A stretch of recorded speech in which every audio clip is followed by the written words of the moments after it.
You guys remember when we first kind of touched on that whole idea of special needs housing as an investment strategy? Yeah, The response we got was pretty incredible. it really was.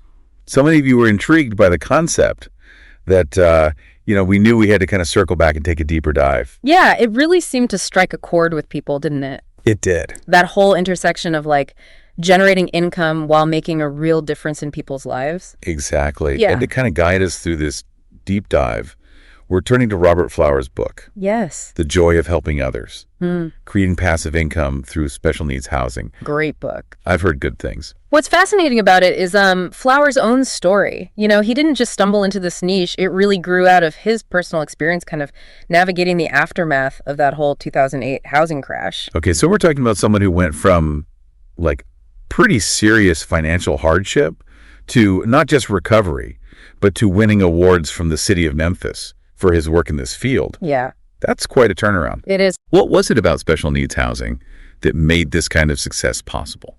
Well, it was really kind of a perfect storm of factors. Flowers was already working with special needs children, so he saw firsthand the need for those supportive housing options for adults. Right. But then he realized something even more crucial.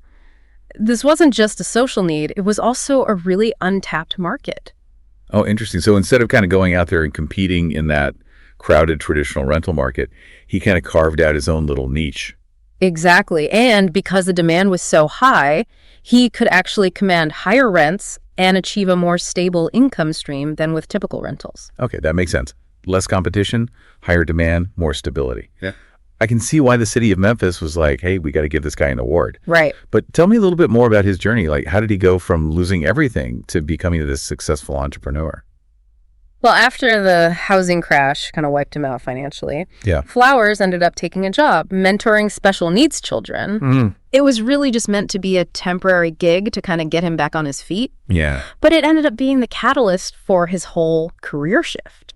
That's so often how it goes, isn't it? It really is. Life throws you a curveball and you end up discovering something you never would have imagined. Yeah, and in Flowers' case, it was a social worker Okay. who posed a simple question. Do you have a room available to rent? Huh. And that sparked the idea of renting individual rooms in these multi-bedroom properties to those in need. Brilliant. So instead of relying on finding one tenant to fill an entire house, he's essentially creating multiple income streams within a single property. Precisely. And because he was providing this much needed service, he didn't have to worry about vacancies. Yeah. So this really allowed him to steadily increase his income, eventually leading him to buy more properties and scale the business. So he's not just surviving, he's thriving. Exactly. But as we mentioned, it wasn't just about the money for him. Right. Those awards from the city of Memphis really demonstrate the real social impact he was making. Absolutely. The city recognized the value he was bringing to the community, both in terms of, providing that essential housing and fostering greater inclusivity. Yeah. Now, moving on from Flower's personal story, the book kind of delves into defining what special needs housing actually is. Okay. It's a term we hear a lot, but it can be a little bit nebulous. Yeah, I bet a lot of our listeners are wondering, what exactly does that encompass? It's not a one-size-fits-all concept. Right. Flowers explores a few different models, focusing specifically on supported independent living and permanent supportive housing. Permanent supportive housing? Not too familiar with that one. What does that entail? So permanent supportive housing is designed for those individuals who need more comprehensive and consistent support to maintain stable housing. Okay. So it combines affordable housing with wraparound services like case management or mental health care. Interesting. And it's been incredibly effective in helping people transition out of homelessness Oh, wow. and get into a more secure living environment. Okay, so it sounds as it's about providing not just a roof overhead, but also a holistic support system that's tailored to those individual needs. Right. What about supported independent living? How does that differ? So supported independent living is more geared towards individuals who can manage their own day-to-day lives, Okay. but may just need occasional assistance with things like transportation, medical appointments, or household tasks. Got it. The emphasis here is on maximizing independence while offering a safety net of support. So it's about finding that balance between autonomy and assistance. Exactly. And imagine the type of housing you choose to invest in would depend on the specific needs of the population you're trying to serve. Absolutely. And Flowers provides a lot of guidance on assessing those needs and tailoring your approach accordingly. Okay. Now, before we dive into like the nitty-gritty of real estate, there's one more element that's really interesting that Flowers touches upon. Okay. And that's the role technology plays in this niche. You mean things like smart home devices and stuff like that? Exactly, things like voice-activated assistants, automated medication dispensers, even sensor-based fall detection systems. Wow. All of these can significantly enhance accessibility and independence for individuals with disabilities. It's incredible how technology is bridging that gap and allowing people to live more fulfilling lives. It is. Okay, I'm starting to grasp the social impact side of things, but I know a lot of our listeners are thinking, okay, all this sounds great, but how do I actually get started? That's where the book really shines. Okay. Flowers doesn't just talk about the why, he lays out the how in a really clear and practical way. Oh, I like that. And he starts by diving into those real estate fundamentals that are essential for any investor, regardless of niche. So we're talking about, the basics of property markets, investment principles, risk assessment, all those core concepts. Absolutely. He takes readers through how to analyze market trends, how to identify promising investment opportunities, and how to understand the financing options available. It seems like he's providing a solid foundation for anyone looking to get into real estate, but with a specific lens on the nuances of special needs housing. Precisely. He doesn't just throw out general advice. He tailors it to the specific needs and considerations of this niche. Okay. For example, when discussing property selection, he really emphasizes the importance of accessibility, location, and the potential for modifications. So I'm guessing that means factors like wheelchair ramps, Yeah. proximity to medical facilities, and making sure the surrounding neighborhood is welcoming and inclusive. You nailed it. He provides a really detailed checklist of factors to consider when evaluating properties, Okay. ensuring that the location you choose is truly conducive to the well-being of your tenants. Okay, so we found a property that checks those boxes. Now what? What are the next steps in actually transforming that property into a suitable living space? That's where design and modification come into play. Okay. And Flowers dedicates a whole chapter to this crucial stage. Uh-huh. He delves into the principles of universal design. Universal design. Could you explain what that means for our listeners who may not be familiar? Sure. So it's a design philosophy that focuses on creating spaces that are usable by everyone, Okay. regardless of their physical abilities. I like that. So think wider doorways and hallways, lever-style doorknobs, roll-in showers, adjustable countertops, Yeah. features that benefit a wide range of individuals. So it's about making the space functional and accessible for everyone, not just catering to a specific disability. Exactly. And I imagine that can actually increase a property's value in the long run. Absolutely. Universal design appeals to a broader range of tenants, Right. making it a smart investment, even from a purely financial standpoint. Yeah. But it also speaks to the heart of this approach, creating inclusive and welcoming environments for everyone.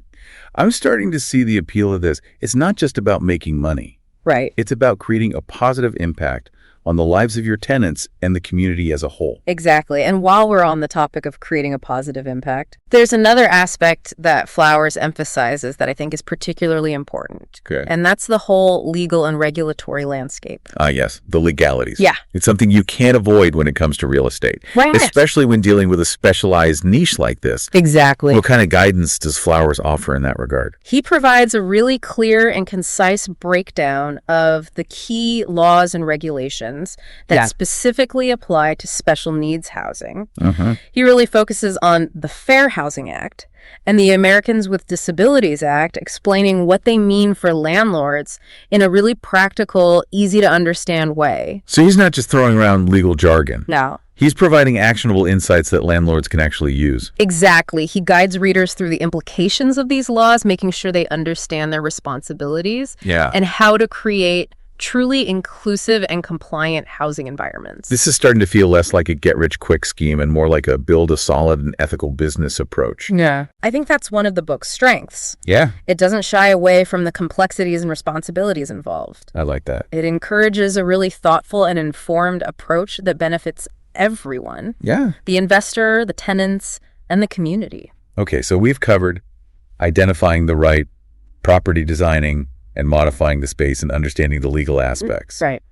But let's be honest, at the end of the day, it all comes down to the financials, right? Of course. We need to talk about the money. Absolutely. And Flowers doesn't disappoint in that department. Oh, I could. He dedicates a significant portion of the book to financial management and profitability. I bet that's a chapter everyone dog ears. He starts by walking readers through the various financing options available for special needs housing projects. Now, this is where it gets really interesting.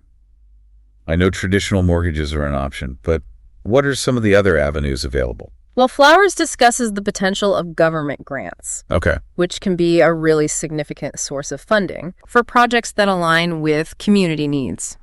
So are there specific grants targeted towards special needs housing? Absolutely. There are federal, state, and even local grants designed to support the development of affordable and accessible housing options Wow. for people with disabilities. That's incredibly valuable information. It's not something you'd typically think of when considering real estate investment, but it opens up a whole new world of possibilities. It does. What are some of the other financing strategies he covers? He also delves into more innovative approaches like crowdfunding, Okay. which can be a powerful way to tap into a wider network of investors who are passionate about supporting social causes. It's almost like a community-driven approach to funding these projects. Exactly. And it speaks to the growing trend of impact investing, Yeah. where people are looking to invest in projects that generate both financial returns and positive social impact. I love that it's about aligning your investments with your values. Exactly. What else does Flowers cover when it comes to financing these projects? He also goes into detail about private lending, Yeah. which can be a viable option for investors who may not qualify for traditional loans or who are looking for more flexible terms. Right. He explains the process of securing private loans and provides tips on negotiating favorable terms. It sounds like he's leaving no stone unturned when it comes to helping investors navigate that often complex world of real estate financing. He is, and he doesn't stop at just securing the initial funding. Okay. He goes on to cover the essentials of financial management, from tracking income and expenses to understanding tax implications and maximizing your return on investment. So he's equipping readers with the tools they need to not just launch a business, but to run it efficiently and sustainably over the long term. That's the key takeaway. Yeah. Flowers emphasizes building a financially sound business that can provide consistent returns while meeting the needs of your tenants and contributing to the community. This is all starting to sound very appealing. But I'm also curious about the emotional side of this whole endeavor. We've touched on it briefly, but I'd love to hear more about the personal stories and the impact this approach can have on both landlords and tenants. You're in luck. One of the most powerful sections of the book is dedicated to just that. Okay. It features stories from both sides of the equation, showcasing the real-world experiences and the positive ripple effects of special needs housing. Okay. I'm ready for some heartwarming anecdotes. Right. What kind of stories can we expect? Well, for starters, you'll hear from landlords who initially approached this as a purely financial investment, Okay. but then they discovered this profound sense of purpose and fulfillment through their work. I can already picture it. They went in expecting a business transaction, Yeah. and they came out with a changed perspective on life. That's the beauty of it. And then Yeah. you have the stories from tenants who finally found a place where they feel safe, supported, and empowered to live independently. Yeah, it's easy to overlook just how life-changing a stable and accessible home can be for someone with a disability. It is. It's not just about having a roof over your head. Right. It's about having the foundation to build a fulfilling life. Precisely. And Flowers weaves these personal stories throughout the book, Yeah. reminding readers that this is about so much more than just bricks and mortar or dollars and cents. It's about making a real difference in people's lives. Exactly. And it doesn't stop there. He also talks about the impact on families and caregivers Oh, yeah. who finally have some peace of mind knowing that their loved ones are well cared for. That must be such a relief for families who have been struggling to find suitable housing options for their loved ones. It's like a weight lifted off their shoulders. It is. And finally, there are stories of how communities have benefited Yeah. from the increased inclusivity and the positive ripple effects of having special needs housing integrated into their neighborhoods. It's about creating a more welcoming and supportive environment for everyone, not just those with disabilities. Exactly. It's about fostering a sense of belonging and recognizing the value that every individual brings to the community. Okay, I'm officially hooked on this concept. And we've only just scratched the surface. I'm ready to dive in deeper. In the next part of our deep dive, we'll explore the practical steps involved in launching your own special needs housing business. Sounds great. We'll be right back after a quick tea. This episode is brought to you by Specialized Structures, your partner in building safe, resilient, and custom-designed spaces for special needs housing and beyond. With a commitment to quality and functionality, Specialized Structures helps property owners and developers create environments that are not only built to last, but tailored to support diverse needs. Now, back to Deep Dive. Welcome back to our deep dive into special needs housing. So I'm ready to roll up my sleeves and get down to business. Yeah. Let's say I'm like fully convinced, this is the path for me. Okay. That was my first concrete step. Well, one of the things Flowers talks about is strategic planning. Okay. Especially when it comes to scaling your business. Okay. For a greater impact. I like that it's about finding that balance between, ambition, but also manageable growth. Right. So where does that planning process begin? Well, it all starts with clarifying your vision. Okay. Flowers encourages readers to articulate their why, their driving force for pursuing this type of real estate investment. So it's about tapping into that deeper sense of purpose. Right. Knowing that, your business isn't just about generating profit. Right. But also making a tangible contribution to the community. Exactly. Once you have that clear vision, you can start mapping out your goals, both in the short term and for the long haul. So I'm guessing those goals should encompass both, the financial aspirations of the business. Yeah. And the social impact you hope to achieve. Absolutely. It's about finding that sweet spot where profit and purpose intersect. I like that. Flowers emphasizes setting realistic financial targets while also outlining those specific ways you plan to improve the lives of your tenants and the community. Okay, so we've got our vision, we've got our goals. What's next? Next comes really thorough market research. Okay. Flowers is adamant about understanding the needs and demands within your chosen area. I can see why that's so crucial. Special needs housing isn't a one-size-fits-all approach. You really need to cater your services to the demographics and the specific challenges within your community. Precisely. He provides a framework for analyzing local demographics, identifying gaps in services, and just assessing the overall market viability for special needs housing in your area. It's about being strategic and data-driven, not just jumping in blindly. Exactly. So let's say my market research is looking really promising.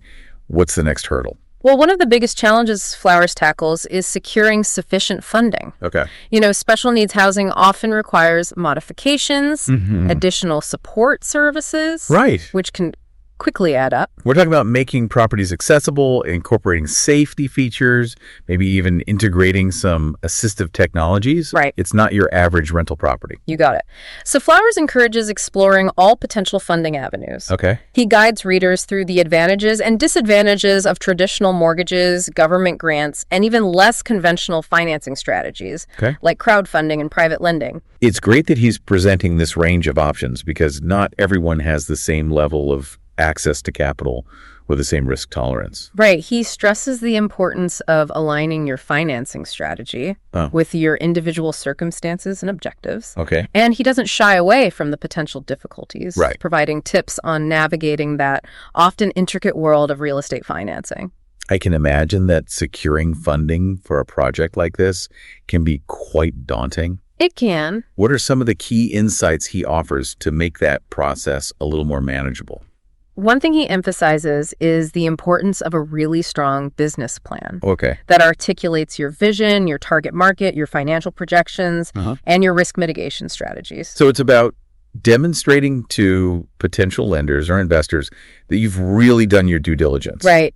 And that you've got a solid plan for success. Exactly. And he goes beyond just crunching numbers. Okay. He encourages readers to highlight the social impact element of their business, showcasing how their project will benefit their tenants, but also the wider community. It's about appealing to those investors who are looking to make a positive social contribution as well as get a financial return. Precisely. And Flowers provides guidance on crafting compelling narratives and presenting your project in a way that resonates with potential funders. Okay, so let's fast forward. We've secured the funding. Right. Now what? Time to find that perfect property, right? Exactly. And as we mentioned before, Flowers emphasizes the importance of carefully considering accessibility, location, and the potential for modifications.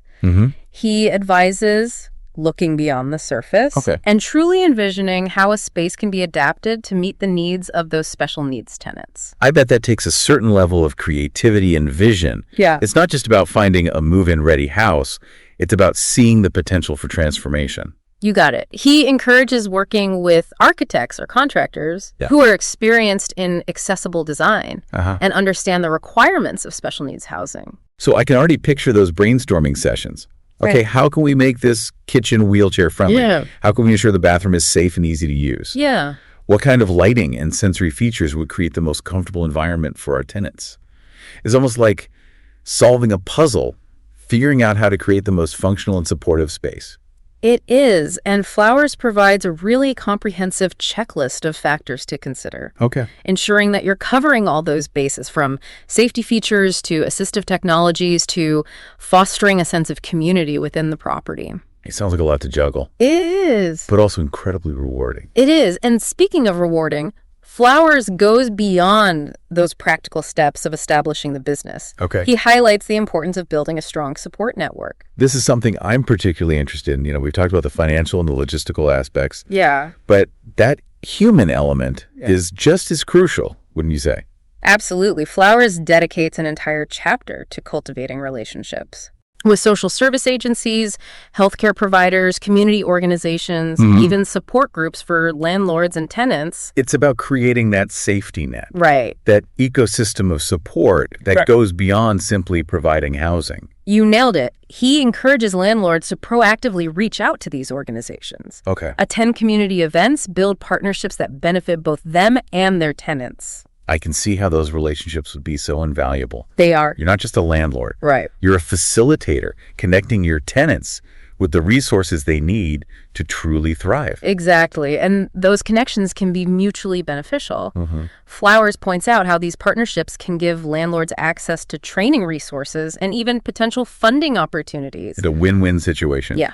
You're strengthening your business while making a tangible difference in the lives of your tenants and the community. And that's what sets this approach apart. Yeah. It's not just about maximizing profits. Yeah. It's about building a sustainable and ethical business that contributes to something larger than itself. I love that it's about combining compassion with business acumen. Precisely. And Flowers offers practical tips on nurturing those relationships. Okay. From maintaining regular communication to participating in community events to providing personalized support services to your tenants. It's about going beyond the transactional, Right. fostering genuine connections that benefit everyone involved. Exactly. I'm noticing a recurring theme here. It's about cultivating a community, not just constructing a business. That's a great observation. But let's be realistic. Even with the best intentions, operating a business can be challenging. It is. What does Flowers say about overcoming those obstacles and ensuring long-term success? He's very pragmatic about the challenges that might arise. Yeah. He acknowledges that there will be hurdles, whether it's navigating regulations, dealing with unforeseen expenses, or even just the emotional toll of managing a business Right. that involves sensitive situations. It can be quite demanding, both mentally and emotionally. It can, but Flowers also emphasizes the importance of resilience and resourcefulness. Okay. He encourages readers to cultivate a strong support system for themselves, both personally and professionally. It's about having that network of people Right. you can rely on for guidance, encouragement, or even just a listening ear. Exactly. And he offers practical advice on managing stress, staying motivated, and finding solutions when challenges arise. It sounds like he's preparing readers for the marathon, not the sprint. Yeah, Building a successful and impactful business is a journey it is. that requires endurance and a long-term perspective. I got it. And he reminds readers to celebrate those smaller milestones and to stay connected to their why, that deeper purpose that motivated them to start this in the first place. Yeah, that's such a valuable reminder. It's easy to get caught up in the day-to-day grind and lose sight of the bigger picture. Absolutely. And speaking of bigger picture, Flowers concludes the book by encouraging readers to think about scaling their business Okay. to amplify their reach. Now we've mastered the fundamentals. Now it's time to level up. Exactly. He outlines a framework for strategic growth, Okay. emphasizing the importance of market analysis, financial planning, and building a sustainable business model. So it's about taking what you've learned, the systems you've established, Right. and leveraging that foundation to reach a wider audience and create a more extensive impact. Precisely, he encourages readers to consider expanding into new markets, offering additional services, or even establishing partnerships. So it's about transforming that initial spark of an idea into a full-fledged movement, Yeah. a driving force for good. That's the ultimate aspiration, and Flowers leaves readers feeling inspired and empowered to cultivate a legacy of positive change. Wow, this has been incredibly insightful so far, from Robert Flowers' personal story to the practicalities of setting up and scaling a special needs housing business. We've covered a lot of ground. We have, and in the final part of our deep dive, we'll talk about the book itself and how you can get your hands on a copy. Stay tuned. We'll be right back.